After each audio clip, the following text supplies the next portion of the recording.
Hello and welcome to our second promo for the D&J show. I'm Jasmine. And I'm Dawn. And today we have a hot topic. Ooh, very hot. It's about a doctor.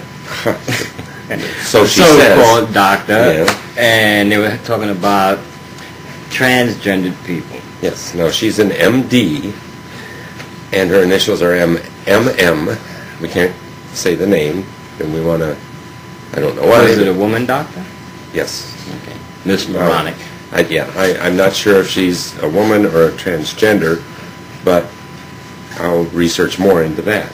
But basically, I was on a Yahoo group called Transgender Soapbox, run by Nikki. Good job, Nikki.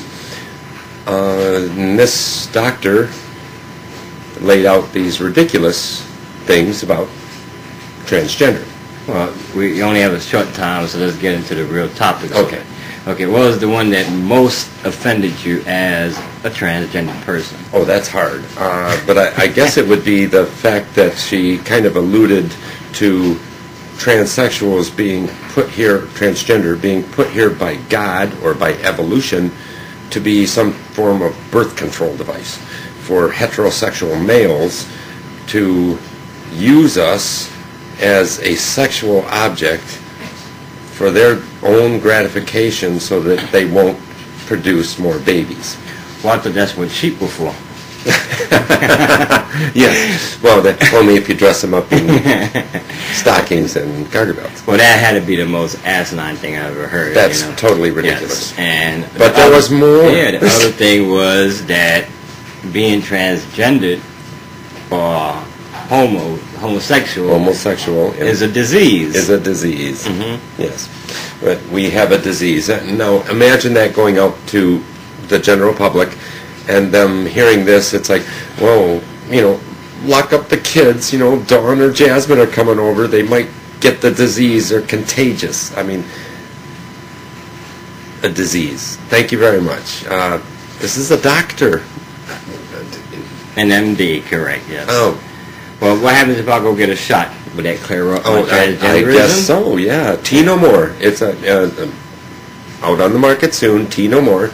Go get your shot and, toss off the wig, throw away the heels, and go back to being the heterosexual male going around trying to find a tranny to save the overpopulation of the world. Huh. And that was just embarrassing.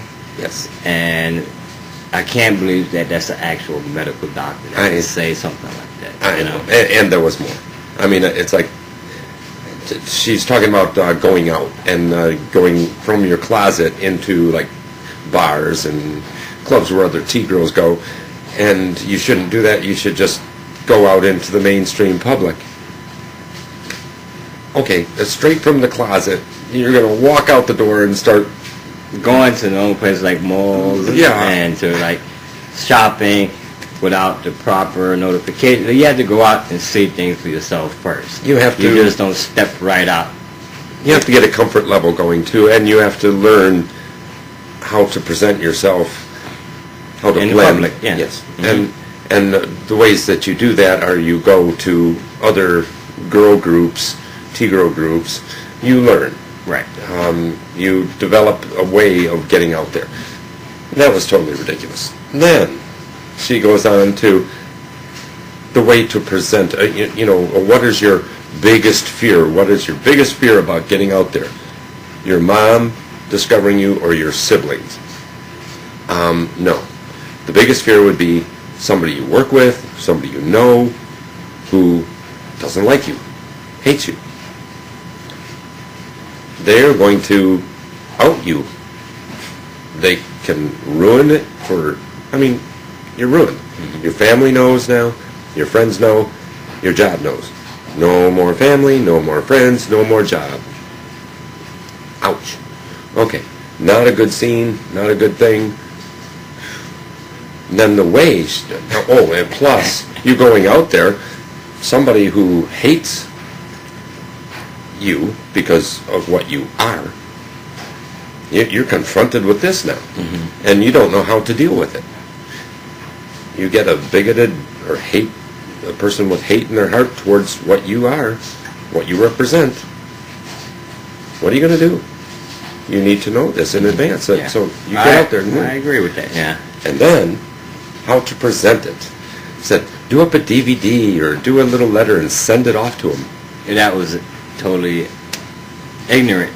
Totally. Yeah, you have to actually sit down, rehearse what you're going to tell your family. Yes. And maybe with 2 or 3 friends of yours, role play it a bit. Right. And then present it to them in a way where it's not just like you're dropping an explosion. Right. You have to break it to them gently. And you do it in a place one-on-one, face-to-face, in a comfortable surrounding for them, where they feel safe and comfortable. Comfortable, yes. This is going to be a big thing for them. You're dropping a bomb on them. Right. So let them feel comfortable in their own surroundings. And if you want to have a paper done up, fine. Have a paper done up. Have it all written out in case you are not great at the spoken word. You need to present that. You just hand it to them. Let them read it. And then let them know. The questions will start flying after they read it, and then also let them know that not to ask anything that they really don't want to know. Right. So you have to be honest at all times when you come out. When you are doing this, you make sure that everything you say is total honesty. You can't sugarcoat it. You can't lie. You just can't. Not about anything. No. So understand. Let them know. Don't ask the question if you don't want to hear the answer. Correct.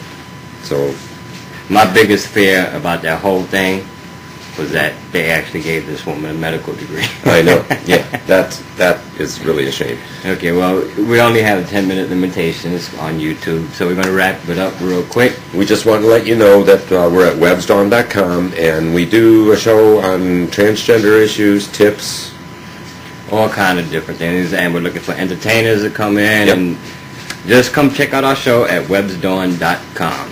This is Dawn. This is Jasmine signing off. Bye-bye. Goodbye.